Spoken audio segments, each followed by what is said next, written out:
Hi guys, you're watching Petal by Amanda Lewis, and we're here today to talk about cold porcelain tools and where to get them. I get a lot of questions on Etsy on where I get my tools, and it's kind of a long answer, so we're just going to do a video. It's very informal, and I'll go over all the tools and where I get them because it's a whole lot of different places. Okay, let's get started. Okay, so the first tool we're going to talk about are the ball tools. The blue ball tools here, these came in a set of 4 from Amazon. I like these very well because there's 2 different sizes, one on each end, and they don't seem to rust. I've had them at least for a year now, and I've not noticed any rust on them, and they were extremely cheap. This set here was, I'm going to say, no more than $7 or $8. The second set of ball tools, this was actually my second set of ball tools. These ones are from Sculpey. I think it's Sculpey or Fimo, and it was a set. They were nice to start with. They, unfortunately, as you can tell, they kind of got, not pitted, but like a patina or something on them, and they aren't quite as smooth as they once were. On the other end, we have a silicone shaper. I still use this. This tool here is known as a Dresden tool.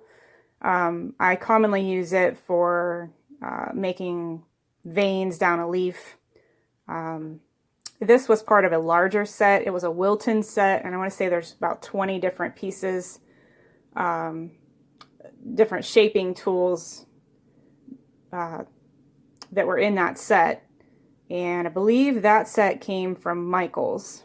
It also came with some cutters, I believe. Scissors you can get a lot of different places, obviously. But you need a pair that has super, super, super thin blades. There are a lot of very tiny scissors, but the thinner the blade, the better. Even some manicure scissors, I feel that the blades are way too thick. Unfortunately, I have not been able to find this pair of scissors anymore. The Fiskars that I find now, the blades are thicker than these. I mean, these are like X-Acto knife thin. Let me get the manicure scissors and I'll show you the difference. So these are manicure scissors. And you can see how much thicker that is than this pair. So, and it does make a difference when you're cutting fine details on leaves. Especially like a serrated edge. So those are scissors. I got the scissors, I believe, from Michael's. These are dental tools, and these are more shaping tools. I think I got these ages ago at Harbor Freight, but I've seen these also on Amazon, so you'll just need to look for dental tools. And these are just used for various shaping. Most often I use this one here. Let's move on to cutters. This is probably the most frequent question. Where do I get my cutters? I get my cutters from all over the place. Most likely, or most often, the internet, Etsy. I get them from Amazon. This set here, I believe I ordered online, but I have since seen it in Michael's and other places. And I would recommend starting out with a very simple set like this, because this set can be modified. So for instance, if I can use this for a leaf. If I want to point it in on this end, I can simply use scissors and trim off the curved edge there, down into more of a point. You can also, to some extent, you can bend them. So if I want a more longer oval or teardrop shape, all I have to do is bend it. So these are very flexible and versatile. This is another set here. This was actually from Walmart. These are kind of nice. They have a frilled edge on one side and smooth edge on the other. And it's nice because they're in different sizes. So there's several different types of, you can get metal cutters, you can get plastic cutters. This is actually a 3D printed cutter. So this was very nice. This one was from Kima for art. You can find their shop on Etsy. I found their cutters to be very useful. They have a lot to choose from, and the nice thing about their cutters have an overhang of the mold so that when you press down, the leaf actually will spread out a little bit, and it leaves room for that clay to spread. So that makes it really convenient. And this one here is, let's see, oh. So as you can see, it's Kima for art, and of course I cannot read that, but this is a viburnum. So, and she always sends a little picture of it, which is nice. So, the other option for cutters, cutters can get expensive. So, you know, make do with what you have and what you can find and what you can afford. And the other option is what I frequently use are these paper templates. So for instance, this one's a sweet pea, and this is just cardstock. So I can either find an image outline online and make my templates, or sometimes I'll tear apart a petal or tear apart a flower for the petals and actually trace the petal or the leaf so that I can make a paper template. And the way I use these is with a straight pin. So I'll roll my clay out and I'll lay my template down, and then I use a straight pin and just go around the edge of the template. Okay, I'm going to pause there for a minute. So this is another cutter from Sugar Art Studio in Florida. I find that their cutters are very high quality. Sometimes this is something to watch for. When you order metal cutters, occasionally from a cheaper company, this seam where the two metal pieces join up, there will be a gap there. When that's a problem when you go to cut it out, because it's not making a smooth cut, or they're not lined up on this edge. So you know this side here comes up and doesn't meet on here. So then you're not getting another good cut again. So this set, again, this one came with, actually this was the cutter for it, and this is the veiner. So Sugar Art Studio is a good one in Florida. Another good company would be Nicholas Lodge. I've seen a lot of cutters come from him, or veiners, I should say. I don't know about his cutters. The veiners look good. They might be not quite as realistic as some of them. The ones from Kima for art, I find that they're very realistic. And another company is called Simply Nature, I believe. Yeah, if I can find my information. Yes, it's called Simply Nature by Sugar Delights, and they're based out of Michigan. They have some excellent cutters. I have not purchased any of them, but their veiners are super realistic. They're a little bit pricey, but I think they would totally be worth it.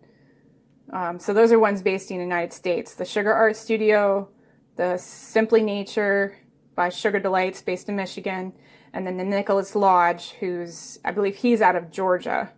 And I see his company kind of between Georgia and New York. And Wilton makes cheap ones. These are just like the cheap plastic cutters. These are not 3D printed, but they work just as well. These are Wilton, and I think they were part of the set maybe that this came with. So there's that. Those are US companies. And as far as foreign companies, then you would be looking at maybe Kima for art. And then there's another company, which another company called MondMohn and they do, I believe they do cutters. They definitely do molds. This one is a poinsettia center. And I'll show you So this is the center that came out of here. So I'm going to bring that up so you can see it. It was a very nice mold. They were nice to work with. I had no problems getting them out of there. Okay, one quick trick to getting, if you're having trouble getting your clay out of your mold, you simply put it in the freezer for maybe an hour, and then it just pops right out. So that's a little tip and trick. Okay, what else? Different types of veiners. This is a veiner that I made myself, simply using this amazing mold putty. There's instructions in there, tells you how to do it. So this stuff runs about $35, kind of pricey, but you're going to get maybe 4 or 5 molds out of it, so that makes it worth it. And then this type of veiner that you make yourself. Now there's silicone ones like this. These are both silicone. And there's different types of silicone. This one's very squishy. This one's not quite as squishy as this. So that, that does change things a little bit, because it's hard to get them out of these molds unless they're frozen. Or if your mold was stiffer, you wouldn't be able to get it out. The other type of veiner I've seen veiners that are made from a hard resin. I don't like those because they're often only one-sided, so you'll only get the front side of the leaf. You won't get the back side. So that, to me, is just kind of pointless. Okay, we're going to finish this up. There's just a couple quick other things. Main one being wire. I buy wire all over the place. This was from Walmart. This one's from Fire Mountain Gems. They'll send you a catalog, or you can order it online. It's a good company for a lot of various things. I buy a lot of my jewelry findings from Fire Mountain Gems. This wire in particular is 28 gauge. This is about the smallest gauge wire that I use. The higher the number, the smaller the gauge, or the thinner. Oops, the thinner the wire. And then 20 gauge is probably about as thick as I go. So there's rounded wire. You can also buy wire on a paddle. The only downside of the paddle wire is that you're going to have wire that has kinks in it. So if you have a way to straighten that out, that's great. But you can use it for other things too. And then lastly, there's, of course, floral wire, and this would be the best.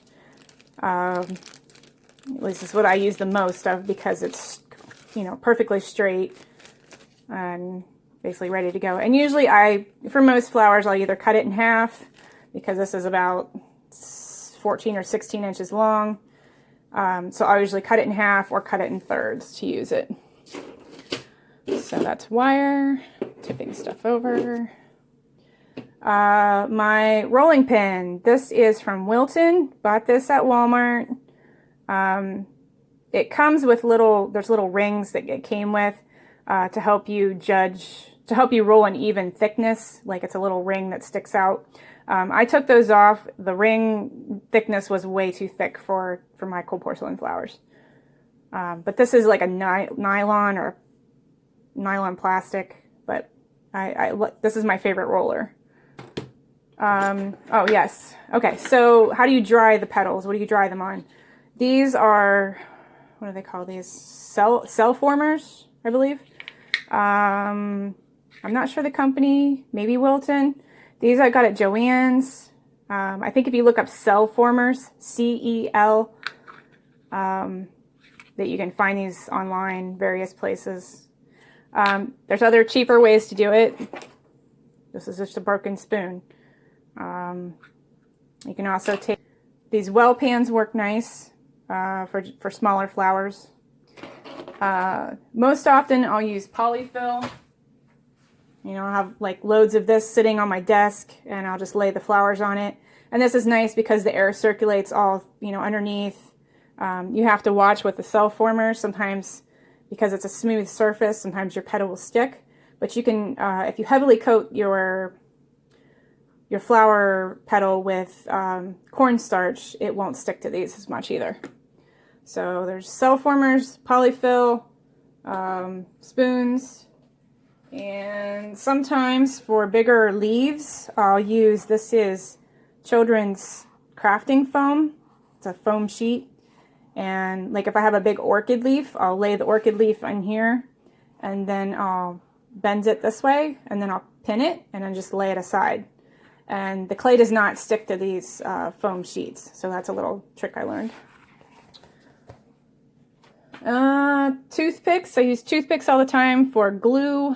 That's why in a lot of my videos you'll see an Altoid box, which of course I can't find. But it has tons of toothpicks in it. And it's just handy for all sorts of things. All right, toothpicks, wire. Oh. To me, okay, so wire cutters. You're going to need wire cutters. You're working with wire a lot. The most ideal pair, the ones I use the most, I don't know if you can see, but there's, see that little hole? I use that a lot. So you put your wire through there and bend it.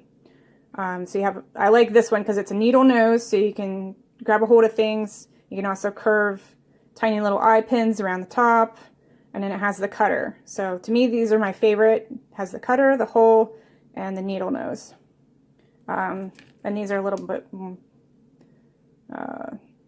simpler. This is just the cutter on the bottom and then flat nose on the top.